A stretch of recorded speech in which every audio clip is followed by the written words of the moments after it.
உயிரின் உயிரான விடுதலை சிறுத்தைகளே, சாதி ஒழிப்பை சமூக விடுதலை என தமிழகத்தில் களமாடி வரும் விடுதலை சிறுத்தைகள் கட்சியினர் தமிழர்களின் உரிமைகளுக்காகவும் ஒடுக்கப்பட்டோரின் விடுதலைக்காகவும் போராடி வருகின்றனர். இன்றைய களத்தில் சிறுத்தைகள் நிகழ்ச்சியில் கட்சி தலைவரும் எழுத்து தமிழரின் நிகழ்ச்சிகள் மட்டுமின்றி எழுத்து தமிழரின் ஆணைக்கு இணங்க களத்தில் சிறுத்தைகள் பங்கேற்ற நிகழ்ச்சிகள் அனைத்தையும் இப்போது பார்க்கலாம்.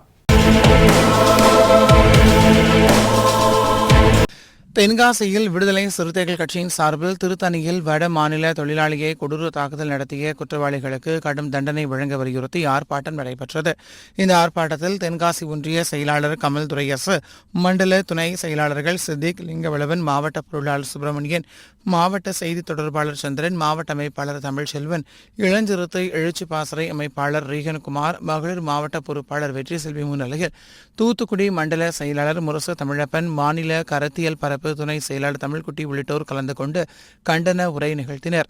மேலும் மாவட்ட துணை அமைப்பாளர் சண்முக சுந்தரம், இளஞ்சிறுத்தை எழுச்சி பாசறை மாவட்ட அமைப்பாளர் செல்லதுரை, துணை அமைப்பாளர் அன்சாரி, தொழிலாளர் விடுதலை முன்னணி மாவட்ட அமைப்பாளர் பாக்யராஜ், ஒன்றிய செயலாளர்கள் செங்கோட்டை ரமேஷ், கீழப்பாவூர், மேற்கு குமார், ஒன்றிய துணை செயலாளர் இஸ்ரா டேனியல், வேல்முருகன், விவேக், நகர துணை செயலாளர்கள் இளஞ்சேரன், பெரியசாமி, பேரூர் செயலாளர்கள் முருகையா, ஸ்ரீபால், பாஸ்கர், மனு, அப்துல் ரஹ்மான், ஹரீஷ், வளவன், PM சாமி, இளவரசன், இஸ்மாயில், சாஹிப், சதாம் ஹுசைன், சிக்கந்தர் பாதுஷா, முபாரக் மைதீன், பாதுஷா, முகமது இமாம், ஹசன் முகமது, ஜாகிர் ஹுசைன், முகமது தாரிக், ஆசிஸ் முஸ்தபா, அப்துல் ரஹ்மான், சிவகுமார், MG ராஜா, கற்றாழை செல்லத்துறை, நாகூர் அப்பா உள்ளிட்ட திரளானோர் கலந்து கொண்டு ஆர்ப்பாட்டத்தில் ஈடுபட்டு கண்டன முழக்கங்கள் எழுப்பப்பட்டது.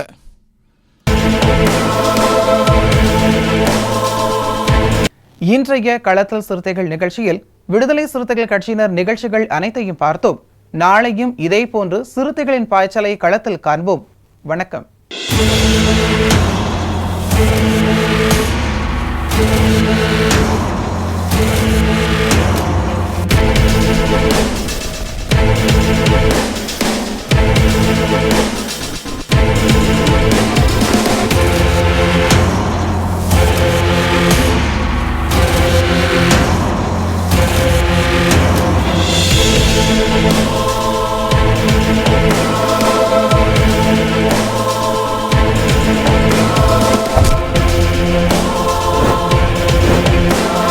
உயிரின் உயிரான விடுதலை சிறுத்தைகளே,